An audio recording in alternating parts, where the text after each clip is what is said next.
Hello, I'm Jacob, and you are watching The Prepper's Bunker Outdoors. I apologize, you're probably going to have to hear some background noise of my animals spazzing. I don't know why they're spazzing, but they are. Today, we are going to talk about the Hogue Ritter Survival Knife Mark I Generation 2. Before we get into that, please check the links in the description box below. This channel is not monetized through YouTube. I make my money through sales at my website, beachandtactical.com, which is practical and tactical and survival gear that I make and sell. I do have a Patreon and an Amazon store populated with products that I have reviewed and endorse. All right, so first off, I'm just getting into the folder game. I have only carried fixed blades for a long time, and I decided it's time to get back into some folders. My problem in the past was I always lost folders. Didn't lose anything else. I almost never lose anything, just folders. And so I chose the Hogue Ritter. Why? First off, Doug Ritter is doing good things in the knife community, and I wanted to support him. It's an iconic blade and blade shape. It's an outstanding value. Hogue is an awesome company. I'm getting to know some of the guys over there, and they're just cool as crap. I mean, red-blooded American patriots. And the price, at $150 with the specs of this knife, it really looks like about the most affordable kind of, or entry-level premium production knife that there is. It seems to be surprisingly affordable.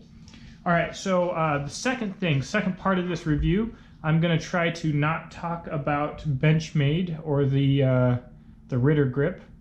I'll do that in another video. So we'll talk about specs just really quick. After we talk about what the knife comes with, it comes in this box with this sticker and this nice little case. I think if this knife lived in this case, it would be a shame.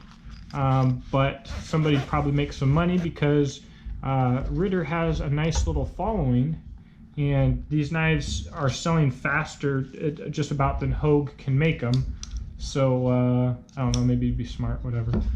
All right, so specs. The blade length is 3.4 inches. The blade thickness is 0.115 of an inch, so just over a tenth of an inch, or an 11th of an inch.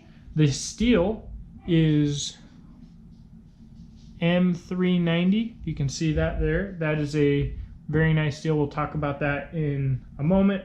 Hardness 61 to 62 Rockwell.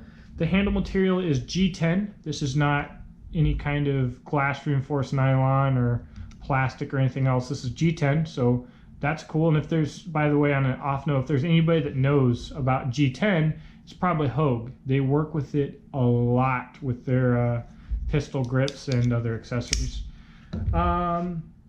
It weighs 4.5 ounces. I will say that it rides very light in the pants. And the pivot is bronze washers. So I'm going to do a quick size comparison here. There's your RSK.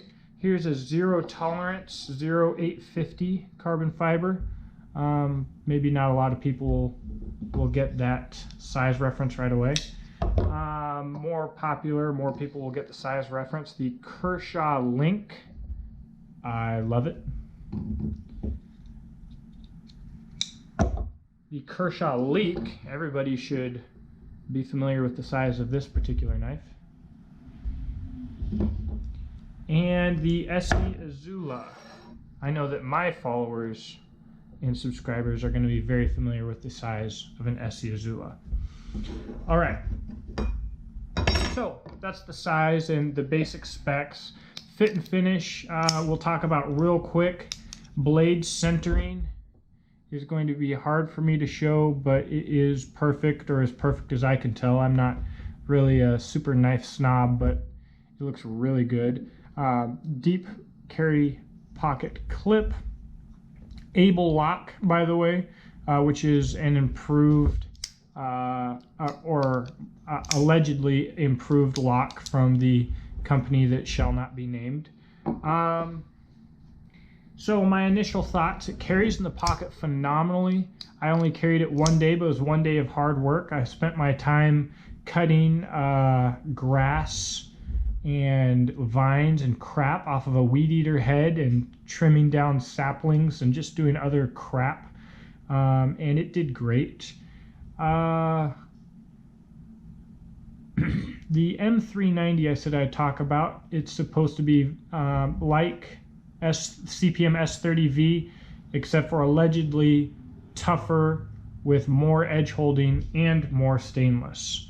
It is a premium knife steel. It is not an ultra premium knife steel, but it is above what you would consider today standard steels, which I guess at this point S30V, CPM 154, and S35VN are at this point, it seems like, considered to be standard quality steels. The blade came very sharp, but it didn't feel like it. I'm used to a more toothy edge.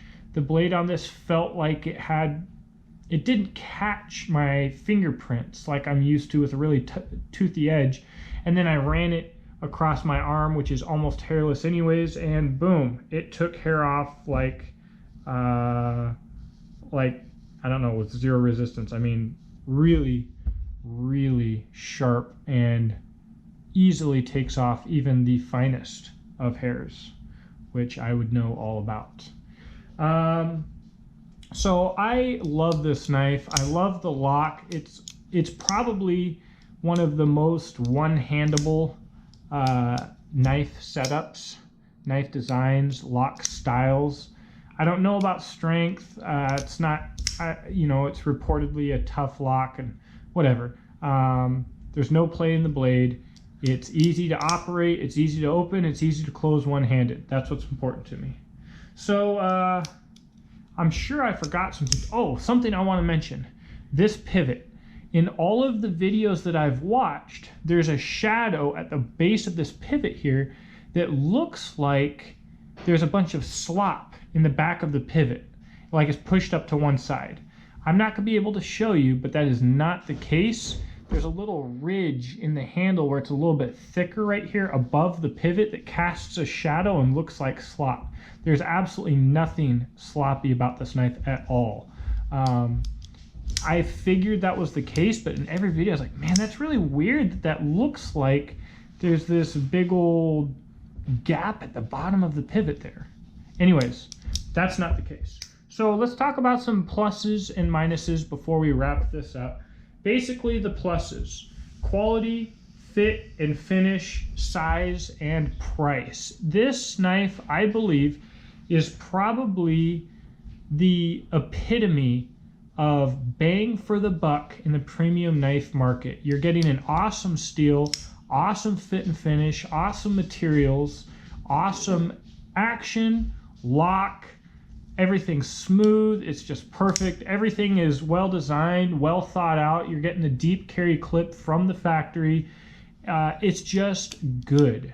I mean, everything about it is $150 is kind of your typical quality pocket knife cost for a knife this size, like for a zero tolerance or a bench or whatever, or the more expensive Spydercos. And I feel like at $150 I would expect to get nice handle materials, a nice lock, a nice action, and S35VN. So to be getting M390 at $150, well, I don't know. There are some affordable options in M390, but typically I feel like that's about the $200 range. I feel like at $150, what's really cool to me is that this is a knife that is nice enough so that I think anybody could put it in their pocket and be proud of it and proud of what they're supporting and representing, but also affordable enough so that if someone wanted to customize it, they wouldn't feel bad about doing so. Which brings me to the negatives. There are two negatives here. Number one, is the warranty. I love Hogue. They stand behind their products, but right here,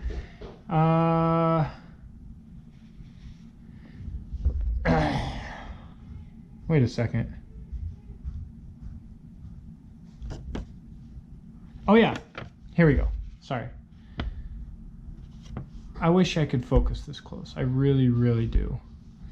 Do not disassemble the knife. The Hogue knife was professionally assembled and adjusted for lifetime operation with the exception of reversing the clip on folder models or removing the scales on appropriate fixed blade models. Any attempt at disassembly voids the knife's warranty. That's a no-go, guys. I know that there are already manufacturers making aftermarket scales for this knife. I am probably going to get a set, and I can to some degree understand because there are some special people out there that are just going to disassemble and destroy the knife. But you know, if something happens and Hogue is like, well, we can tell that you disassembled this knife, your warranty is voided. I don't think that they would do that. They are good dudes. But that doesn't sit well for me. I don't like that being in there. This knife, again, is affordable enough so that aftermarket companies are going to be making scales and products for it. People are going to want to customize it, and as long as they didn't screw something up, I think Hogue should not be talking about voiding any warranties. That's my opinion. And the other negative, it's not really a negative, but it just comes in black with this nice tumbled finish. Everything on it is great, but let's get some more colors. Like I want black wash or black tumbled hardware, and how about coyote tan for some handles in G10? How about orange? I want orange handles with black blade and hardware, please. Give me orange handles. And the thing is, with aftermarket scales, the fit and finish and quality and texture is probably not going to be better than the Hogue. I mean, this is perfect. The texture is really nice. So if we could if this sells good enough that Hogue decides that they could sell it in more colors, please do. If I could get this in all black hardware and blade with orange and coyote tan, I'd have to have both of them. I mean, I'd have to have all three. That would be the business. This OD green and black from Kershaw, freaking good on you, Kershaw. That's legit. Of course, Kershaw can afford to crank out 350,000 knives and 450 different color combinations because that's what they do, which is not that's a good thing. But and this is a little bit higher end, but that's it, guys. I think I'll talk more about diminishing returns on your investment on different price categories and qualities of knives, but I really think that this is the gold standard for getting the most bang for your buck, the most quality in your pocket for your money, for a good quality or premium quality folder. Anyways, let me know what you think in the comment section below. I'm sure I forgot all kinds of stuff, especially because the folder knife guys, it's a whole different ball game that I'm not really used to yet with my reviews, so I'm not intimately familiar with all of the talking points yet. If you want to see pictures of this knife being used and at some point likely abused, make sure to follow me on Instagram at the Preppers Bunker Outdoors, and you can see pictures of this knife just getting dirty, doing all the kind of stuff that I do. So thanks for watching. I look forward to talking to you in the comment section below, and I hope that you have a blessed day. Oh, before I forget here, the of course required paper slicing edge stuff. How does it compare to the brand new zero tolerance? Oh, come on.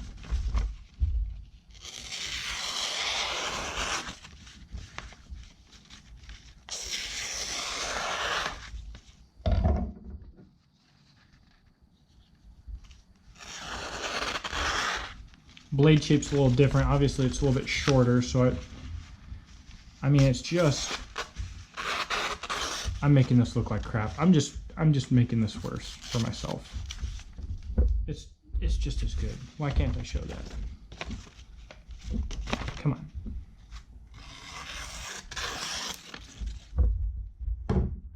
How's the link do?